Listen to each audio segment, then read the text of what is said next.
Welcome. I hope everybody had a great Thanksgiving, ate the food you wanted to eat, saw the people you wanted to see, watched football, did your thing. And what a way to cap off Thanksgiving football. Because in my opinion, Black Friday football is an extension of Thanksgiving football. You're eating the same food. You're sometimes with the same people. It's more chill. A lot of people have the days off, hopefully.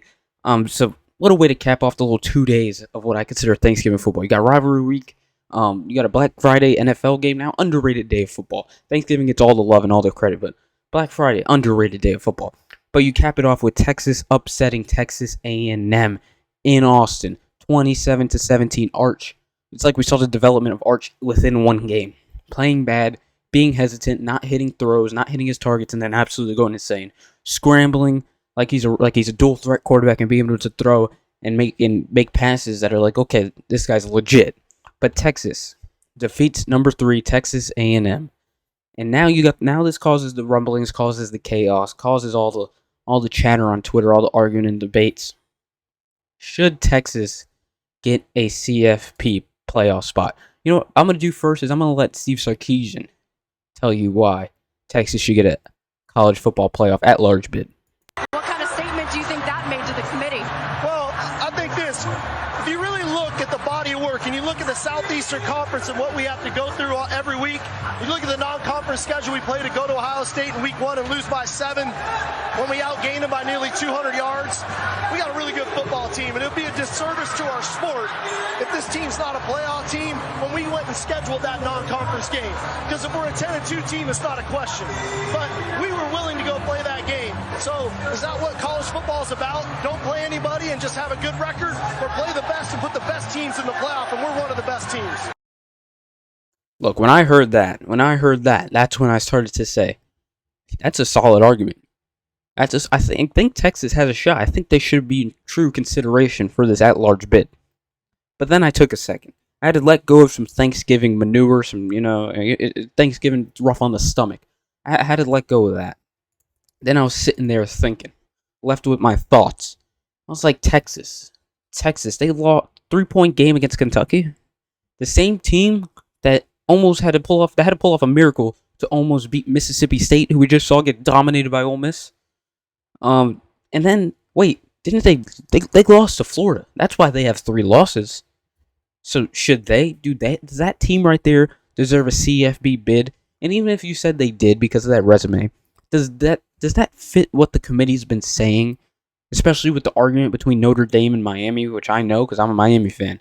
Does that fit the argument of the committee's reasoning that they've been putting out about valuing bad losses, which Texas now has the worst loss if they were to make that top 14 range to Florida, and also, does that seem like they passed an eye test that the committee's always talking about? That the committee has eyes and they watch these games.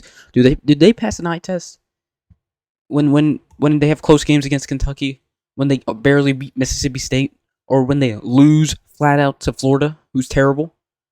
No, and I do not think that Texas should have a college football playoff bid at large, whatever. That's the only way they get in. They have to get in through the top 10. And look, let's take a look at the CFP rankings, so I can show this to you.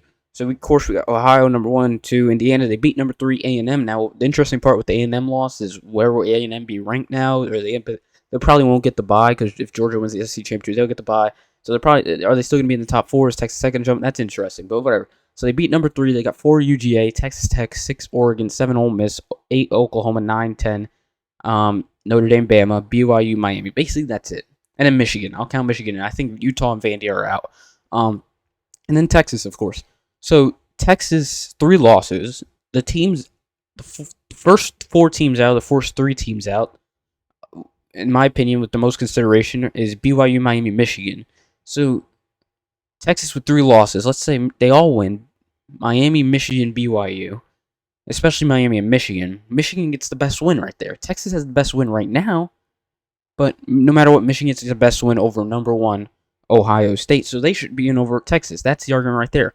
And also, in order for Miami or Texas to get in, which would have to be from chaos between 8, 9, and 10, which would be Bama losing and Notre Dame or Oklahoma losing. Now, if Bama loses to Auburn in a crazy game at Jordan Hare Stadium, Now they're 9-3, and Texas is going to try to say to jump them when the common opponent is UGA, Georgia, and Alabama beat Georgia, and Texas got absolutely manhandled by Georgia. Manhandled. They got They got beat. They got beat pretty handily by Georgia. So no, you don't jump Alabama in that scenario. Now Notre Dame's the one causing chaos because why are they even over Alabama in the first place? No one knows. It's the committee. They love Notre Dame now. If this was a normal ranking, Notre Dame was 13 or Miami was in front of them, then you could see the case. But Notre Dame's completely messing this all up for Texas, in my opinion, because Notre Dame's obviously not going to lose. They're going to probably stay right there at 9. And Bama's the last team that's getting the spot. And if they lose, they're not getting jumped by Texas. And Texas is definitely not jumping BYU because BYU has one loss, and I don't see them losing to UCF. And Vanderbilt, they're going to jump. Obviously, I think they should jump them after this week no matter what. Vanderbilt loses or wins against Tennessee because they beat them. And Texas does have some good wins, and I love the Ohio State only losing by 7 case and all that. But I don't want to hear it. I don't want to hear it. I just don't, because 3 losses, you have 3 losses. The schedule's the schedule. You chose the schedule. And it sucks that you get discredited for scheduling the toughest out-of-conference opponent you could have, and you'll lose that game by 7. But also, you risk it for the biscuit. That's what I say. Everything's a risk. Like, you take a risk, you're risking it for the biscuit. You're risking it for a bigger prize. And if you were to beat Ohio State, and you would have had 2 losses, then you would have been in for sure. For sure, no ifs and buts or nuts. You would have been number 6 or something if you beat Ohio State week 1, and then you end up having 2 losses with a loss to Florida and a loss to who else did they lose to, and a loss to whoever, because they would have beat Ohio State, whatever. But you would get in with no issues. But the problem is, you didn't win the risk. You didn't get the reward. When you risk it for a reward, and you didn't get the reward. And the reward is a higher ranking, a better resume, and you didn't get it.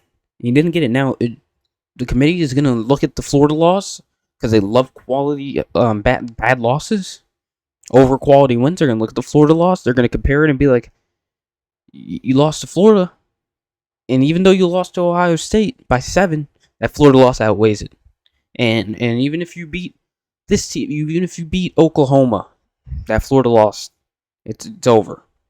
Now, if Oklahoma loses, they drop out of the top 10, of course. Does Texas jump Bama, or just does Notre Dame Bama move up 2 slots? I mean, that's the most possible scenario. BYU would have to lose in that case, but do they also jump Miami? 3 losses. Texas jumps 2 loss Miami just because they're in the SEC and they had that big loss. Miami still beat Notre Dame. They have a good win. They lost SMU and Louisville, but they have a common opponent, Texas and Miami, and it's Florida. So it all comes down to that Florida loss for Texas, and they should not get a CFP bid at all. At all. I know my argument is probably all over the place and blah, blah, blah, but that's just every perspective that you can look at it from. I mean, you lost to Florida. You have 3 losses. You risked it for the biscuit. You didn't get the biscuit. And you compare the resumes of Alabama 3 losses and Texas 3 losses. Alabama beat you. BYU beat you because they have 2 less losses than you. Miami, maybe could make that argument right there. They beat you. Michigan, they beat Ohio State. They beat you. The only one is Oklahoma, but they're at 8, and it wouldn't matter anyways because there's no way you get over BYU and Miami, in my opinion. They're going to be at that 13 spot, or depends on a little bit of what happens, but they're going to be right there in that 11, 12. They're going to be the first 4 out. Texas for sure going to be the first 4 out. Big win. I love that. They got the big win. But it doesn't matter when it comes to CFP at large, but you cannot jump all those teams just because you beat that Texas A&M squad. And for Texas A&M, the season, Texas A&M fans, if there's any watching this, the college football playoffs is all that matters. That was the goal for this season. You always want to beat your rival. But look at what happened to Ohio State last year. They lost their rival. They were all up in arms about it. But they made the playoffs, and they won the national championship, and that's what matters. You set yourself up to where you could afford a loss at the end of the season, and now you learn from the loss, because you almost lost to South Carolina, and the truth be told is that almost losing South Carolina is unacceptable, especially when you go into half 28-3, But since they came back, they got all the hype, all the praise about them being such a feistful team, a fighting team, a resilient team, and overcoming that 28-3 deficit or whatever it was, 31-3. They got all the praise about that. But now you finally got your wake up call. Now you finally got, okay, we have a loss, we got a slap in the face, and you know what? That's we need to wake up now. We need to wake up. We can't lose anymore. Can't lose anymore. So I think this was a good thing for Texas A&M. Also, you always want to beat your rival. You want to go undefeated and do the whole thing. But with the CFP, the new CFP, you have 1 to 2 losses. You still make the playoffs. In their case, they have 1 loss. They have a home game first round, most likely. Maybe they get a bye if they're lucky. And they woke up and they do their thing in the playoffs. Put this in the back. Who cares? Screw Texas. They're going to be at home. Now let's go win a national championship. That's what Texas A&M should take from this loss. It's not a bad loss. Don't wrap it up in the season. For Texas, it's also not a bad season. If you're not going to make the CFP, it's not a bad season. Arch Manning, this was his first season. Got his things together. Finally got the big win. He got the big win that he's looking for to be Texas's guy. Now you got another season, and that's the season now. Now that's the season where it's CFP or bust or everything goes up in flames for Arch Manning. But other than that, the video was based on, should Texas get a bid? My answer, no.